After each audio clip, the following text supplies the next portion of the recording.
নমস্কাৰ গাইজ। আজি এটা মই কথা কওঁ বুলি ভাবিলোঁ। অসমৰ ৰাইজে সকলোৱে ভালদৰে অলপ মনোযোগ দি শুনিব। কথাটো হ'ল, আমাৰ অসমৰ এটা বৃহত্তম অসমীয়া জাতি আহোমসকল। আহোমসকলে অসমখন ৬০০ বছৰ কাল ৰাজত্ব কৰিছিলে।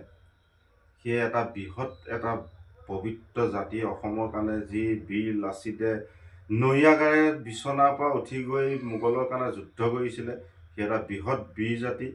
এই বীৰ জাতিতে জন্মগ্ৰহণ কৰিছে এটা আধুনিক বদন। নিশ্চয় আপোনালোকে বুজি পাইছে।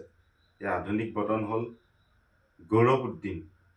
এই গৌৰৱউদ্দিনৰ যি অসমত যিবোৰ কাৰ্যকলাপ যিবিলাক কৰি ফুৰিছে, যিবিলাক ৰাজনৈতিক বক্তৃতা ৰাখিছে, সেইবোৰ ৰাইজে গম পাইছে, বুজি পাইছে।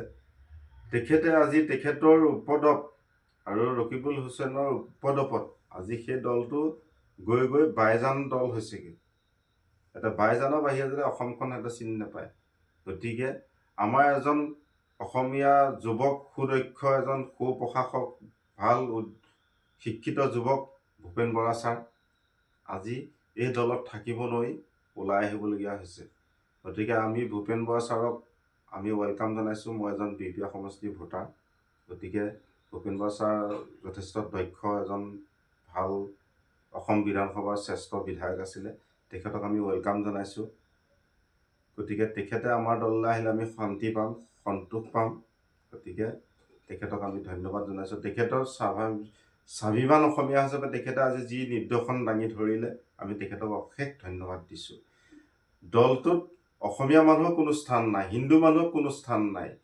যিসকলে এতিয়াও সেই দলটোত সোমাই আছে, তেখেতসকলে অকণমান চিন্তা কৰি চাব, এই দলটোৱে কি কৰি আছে, দলটোৰ আদৰ্শ কি, নীতি কি।